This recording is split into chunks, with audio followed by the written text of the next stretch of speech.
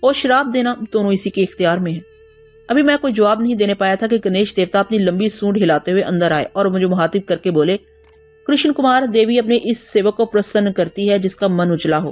نرملا پجارن گنیش دیوتا کے آتے ہی ہاتھ باندھ کر پیچھے ہٹ گئی تھی۔ میں سمجھا نہیں گنیش مہاراج، تم کیا کہنا چاہتے ہو؟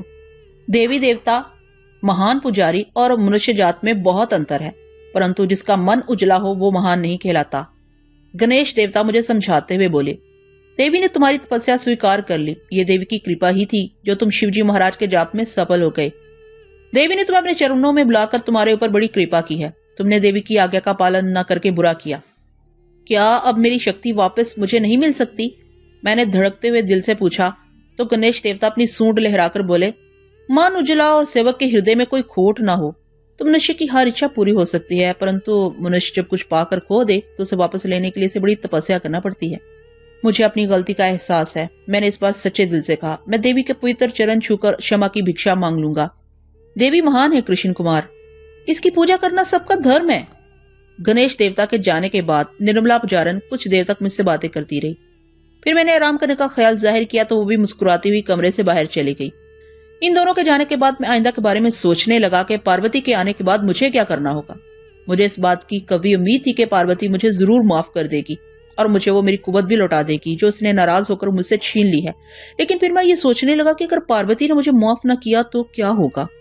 مجھے اس کے عطاب کا شکار ہونا پڑے گا۔ کیا میں اس کے عطاب کو برداشت کر سکوں گا؟ یہی سوچتے سوچتے نہ جانے کب میری آنکھ لگ گئی اور میں دنیا و مافیا سے بے خبر ہو کر خراٹے لینے لگا۔ مجھے سویا بھی زیادہ دیر نہ گزری تھی کہ اچانک میں گھبرا کر اٹھ بیٹھا۔ میں نے اپنے بیدار ہونے کے سبب پر غور کیا تو معلوم ہوا کہ میرا دم گھٹا جا رہا ہے۔ اس انوکھی گرفتاری کے اذیت ناک احساس نے میرے شعور کو اپنے شکنجوں میں جکڑ کر جھنجھوڑ ڈالا تھا۔ مجھے اپنا دم گھٹتا ہوا محسوس ہو رہا تھا۔ چند ساتوں تک میں بستر پر بیٹھا اپنی بے بسی پر غور کرتا رہا، پھر میرے منتشر ذہن نے مجھے مشورہ دیا، کرشن کمار، تمہاری مکتی اسی میں ہے کہ گپ اندھیرے سے فائدہ اٹھاؤ اور چپ چپاتے پاروتی کے محل کو چھوڑ کر کہیں دور نکل جاؤ، جہاں مکر و فریب اور جادو ٹونے کا یہ جان لیوا ناٹک نہ کھیلا چاہتا ہو۔ اپنے دھیان سے یہ بات نکال دو کہ دیوی تمہیں معاف کرے گی۔ تم نے دیوی کے مہان چیلے اور سیوک موہن لال کا اپمان کر کے اور دیوی کی ذات پر الزام لگا کر بہت بڑا جرم کیا ہے، تمہارے اوپر کبھی مہربان نہیں ہو سکتی۔ وقت گزر گیا تو ساری عمر پچھتاؤ گے۔ اٹھو کرشن کمار، جلدی کرو، اگر یہ اچھا موقع گزر گیا تو پھر تم ہاتھ ملتے رہ جاؤ گے۔ فوراً ہی میں کسی معمول کی طرح تیزی سے اٹھا۔ آنکھیں پھاڑ پھاڑ کر میں نے کمرے کا جائزہ لیا، جہاں میرے سوا اور کوئی نہ تھا۔ دبے قدموں آگے بڑھ کر میں نے بیرونی دروازے کو آہستہ سے آزمایا تو خوشی سے میری آنکھیں چمک اٹھی۔ دروازہ بند نہیں تھا، میرے لیے فرار کی راہیں کھلی ہوئی تھی۔ تیزی سے پنجوں کے بل چلتا ہوا میں راہدری میں آیا، وہاں بھی ہر سمت گپ اندھیرا اور سناٹا پھیلا ہوا تھا۔ دیوی کے محل کے راستے میرے دیکھے والے تھے، اس لیے میں نے دیر نہیں لگائی اور پنجوں کے بل تیز تیز چلتا محل کے بڑے پھاٹک سے باہر نکل آیا۔ احتیاط کے طور پر میں نے کسی امکانی تعاقب کے پیش نظر پلٹ کر دیکھا، مگر وہاں کوئی بھی نہ تھا۔ میرے دل کی دھڑکنیں ہر لحظہ تیز ہوتی جا رہی تھی۔ میں تیز تیز قدم اٹھاتا پاروتی کے محل سے دور ہوتا جا رہا تھا، دور دور، بہت دور۔ میرا ذہن متوتر کام کر رہا تھا۔ میں نے فیصلہ کر لیا تھا کہ ان دیوی دیوتاؤں اور پنڈت پجاریوں کے گورکھ دھندے سے بہت دور نکل جاؤں گا اور اپنی باقی ماندہ زندگی سکھ اور چین سے گزاروں گا۔ میری رفتار ہر لمحے تیز ہوتی جا رہی تھی۔ اچانک میں چلتے چلتے سہم کر رک گیا۔ خوشبو کا وہی پراسرار جھونکا جو پاروتی کے جسم سے پھوٹتا تھا اچانک میری ناک سے ٹکرایا تو ایک لمحے کے لیے میرے جسم کے رونگٹے کھڑے ہو گئے، پھر دوسرے ہی لمحے میں نے بے تحاشا دوڑنا شروع کر دیا۔ میں ان چکروں سے بہت دور بھاگ جانا چاہتا تھا۔ نامعلوم کب تک رکے بغیر میں دوڑتا رہا، پھر جب میری سانس پھولنے لگی تو میں دم لینے کے لیے رک گیا۔ مجھے یقین تھا کہ دیوی کے محل سے بہت دور نکل آیا ہوں، صبح تک بہت دور چلا جاؤں گا۔ جس مقام پر میں دم لینے کو رکا تھا وہ میرا دیکھا بھالا تھا اور دیوی کے محل سے تقریباً 6-7 میل دور تھا۔ یہ وہی مقام تھا جہاں موہن لال ایک بار مجھے گاڑی میں لایا تھا۔ اس نے پہلی بار مجھے دیوی کے استان کی راہ بتائی تھی۔ بہرحال میں دم لینے کی خاطر ایک بڑے پتھر کی آڑ میں بیٹھ گیا۔ کچھ دیر بعد جب میری سانس درست ہوئی تو میں دوبارہ اٹھا، لیکن پھر یوں اچھل پڑا جیسے اندھیرے میں میرا جسم بجلی کے ننگے تاروں سے چھو گیا ہو۔ میں اپنے بائیں شانے پر کسی کے نرم ہاتھ کا دباؤ محسوس کر کے اچھلا تھا، اور پھر جو میں نے پلٹ کر دیکھا تو نرملا پجارن میرے سامنے کھڑی مانی خیز انداز میں مسکرا رہی تھی۔ مہاراج، تم شاید بھول گئے تھے کہ موہن لال جی مہاراج نے مجھے تمہارے لیے کیا آگیا دی تھی، مگر یہاں تک تم... میں ہکلا کر رہ گیا تو نرملا ہنس کر بولی، دیوی کی شکتی مہان ہے کرشن کمار، منشیہ جات کی کیا مجال کہ وہ دیوی دیوتاؤں کو دھوکہ دے سکے۔ نرملا، میں نے کچھ سوچ کر کہا، کیا تم اسے پریم نہیں کرتی؟ اوشیہ کرتی ہوں مہاراج۔ پھر چلو آؤ بھاگ چلیں، میں نے سرگوشی کی۔ ہم دونوں کہیں دور جا کر اپنا ایک الگ سنسار بسائیں گے۔ میرا سانس اس جگہ گھٹا جا رہا ہے۔ پریم ہمیشہ امر ہوتا ہے کرشن کمار، پریم ہر ناری کے من کو ویاکل کرتا ہے، پرنتو تم بھول رہے ہو کہ میں ایک داسی بھی ہوں، اور داسی کا دھرم اسے یہی سکھاتا ہے کہ اگر سمے آئے تو وہ دیوی اور دیوتاؤں پر اپنا جیون بھی بلیدان کر دے۔ نرملا نے انتہائی سنجیدگی سے کہا، پھر ہوشک لہجے میں بولی، مہاراج تم نے دیوی کے استھان سے بھاگنے کا وچار کر کے گھور پاپ کیا ہے، تو کیا اب تم مجھے واپس لے چلو گی؟ میں نے پوچھا۔ کہاں کی بات کرتے ہو مہاراج، تم تو اس سمے دیوی کے پوتر استھان ہی میں کھڑے ہو۔ نرملا کی بات سن کر مجھے یہی خیال گزرا کہ شاید وہ دیوانی ہو گئی ہے، لیکن پھر جو میں نے غور کیا تو سرتاپا پسینے میں نہا گیا۔ نرملا نے غلط نہیں کہا تھا، میں حقیقتاً اس سمے پاروتی کے محل کے سین میں کھڑا تھا۔ یہ سب کیوں کر ممکن ہوا اور میں کس طرح دیوی کے محل میں واپس آیا، اس کا مجھے مطلق احساس نہ اس کا۔ میں نے غصے سے ہونٹ کاٹتے ہوئے نرملا پر نظر ڈالی، پھر تھکے تھکے قدموں سے اپنے کمرے کی طرف چلا آیا اور بستر پر لیٹ کر اپنی بے بسی پر آنسو بہانے لگا، اور آنسو بہاتے بہاتے نہ جانے کب میری دوبارہ آنکھ لگ گئی۔ 2-4 روز تک میں نے پھر فرار ہونے کا کوئی منصوبہ نہیں بنایا، لیکن میرے لاشعور میں چھپی ہوئی آزادی کی تمنا بار بار میرے شعور کو ٹہوکے دیتی تھی۔ تو میں نے اگلی 3 راتوں میں 3 بار فرار ہونے کی کوشش کی، لیکن میری ہر کوشش بے سود ثابت ہوتی۔ یا تو نرملا آڑے آ جاتی یا پھر میں از خود واپس آ جاتا اور ان اسرار پر دنگ رہ جاتا جنہوں نے میرے فرار کی تمام راہیں مسدود کر رکھی تھی۔ غلط حالات کے پیش نظر مجھے محتاط ہو جانا پڑا۔ جو کچھ میرے اوپر بیت چکا تھا اس نے میرے ہوش و حواس گم کر دیے تھے۔ میں محل کے اندر بھی خود کو بڑا لیے دیے اور سب سے الگ تھلگ رہتا تھا، لیکن جب میں نے محسوس کیا کہ میری آؤ بھگت اسی طرح ہو رہی ہے جیسے پہلی ہوتی تھی اور کسی نے مجھ سے کوئی شکایت نہیں کی، تو پھر میں پرسکون ہو کر آزادی سے گھومنے پھرنے لگا۔ گنیش دیوتا اور نرملا پچارن دونوں میرا خیال رکھتے تھے، مگر پھر بھی مجھے ہر وقت یہی دھڑکا لگا رہتا تھا کہ دیکھیں آئندہ میری قسمت میں کیا لکھا ہے اور پاروتی دیوی شیو جی مہاراج کی چرن پوجا سے واپس لوٹ کر میرے ساتھ کیسا برتاؤ کرتی ہے۔ اسی وچار میں نہ جانے کتنے دن بیت گئے۔ مجھے ٹھیک طرح پر یاد نہیں رہا تھا کہ پاروتی کس دن چرن پوجا سے واپس آئے گی، لیکن اتنا ضرور معلوم تھا کہ اب اس کی واپسی میں 2-4 ہی دن باقی رہ گئے ہیں۔ جیسے جیسے دیوی کے آنے کے دن قریب آتے جاتے تھے میری بے چینی بڑھتی جاتی تھی۔ نرملا نے میری بڑی توازے کی، اس کے بغیر ایک دن گزارنا بھی مصیبت بن جاتا۔ اس کی موجودگی نے مجھے کچھ ڈھارس سی دے رکھی تھی۔ وہ جب بھی مجھے اداس دیکھتی یا سوچ میں ڈوبا پاتی تو اپنی باتوں سے لبھانے کی کوشش کرتی۔ ہر چند کہ مجھے اب نرملا سے کوئی لگاؤ نہیں رہا تھا، لیکن وقت گزاری کے لیے میں اسے برداشت کر لیتا تھا۔ میں نے یہ بھی محسوس کیا کہ نرملا اب میرے اندر پہلے سے زیادہ دلچسپی لینے لگی ہے۔ میں اس کی مخمور نگاہوں اور دلکش اداؤں کا مفہوم ضرور سمجھتا تھا، مگر میں نے طے کر رکھا تھا کہ اب اسے منہ لگانے کی کوشش نہ کروں گا۔ جب سے میں نے اسے ارجن مہاراج کے ساتھ غلط حالت میں دیکھا تھا اور کشٹ دے کر اس کی سندرتا کو خود اپنے ہاتھوں برباد کر دیا تھا، اسی دن سے وہ میرے دل سے اتر گئی تھی۔ نرملا پجارن سے دور رہنے کی ایک وجہ یہ بھی تھی کہ پاروتی دیوی نے نہ صرف یہ کہ مجھے اپنے درشن سے نوازا تھا، بلکہ یہ بھی کہا تھا اگر میں نے کسی دوسری استری کو کسی غلط ارادے سے چھوا تو وہ جل بھن کر راکھ ہو جائے گی۔ اس کے علاوہ نرملا نے میرے فرار کی کوششوں کو بھی ناکام بنایا تھا۔ بہرحال نرملا کی بھولی بھالی باتیں اب میرے لیے کوئی اہمیت نہیں رکھتی تھی۔ ایک روز میں اپنے وچاروں میں گم بیٹھا تھا کہ نرملا حسب معمول میرے پاس آ گئی۔ میں نے اسے نظر اٹھا کر دیکھا تو خلاف توقع مجھے سنجیدہ اور اداس نظر آئی۔ میں نے اس کے چہرے کے تاثرات سے محسوس کیا کہ مجھ سے کوئی خاص بات کہنا چاہتی ہے، لیکن جب میں نے خود سے اسے مخاطب نہیں کیا تو کچھ دیر بعد بولی، کرشن کمار مہاراج، کیا تمہارا من ابھی تک داسی کی طرف سے صاف نہیں ہوا؟ کیا کہنا چاہتی ہو تم؟ میں نے سسری طور پر پوچھا۔ میں بنتی کرتی ہوں مہاراج کہ تم داسی کو شمع کر دو۔ شمع کر دو؟